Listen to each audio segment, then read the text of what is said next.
Tô com a dupla mais amada do Brasil aqui, ó. Tava achando que esse homem andava sozinho pelo Velho Oeste.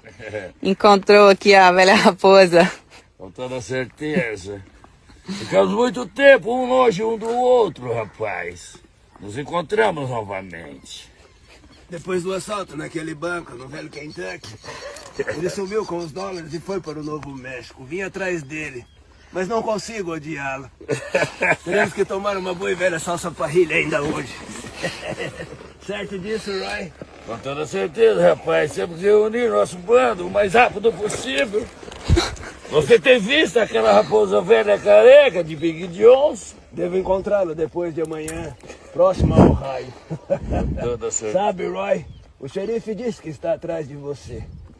Diz que vai enforcá-lo em praça pública depois do crime que você cometeu. Mas estou curioso, como vai pôr a forca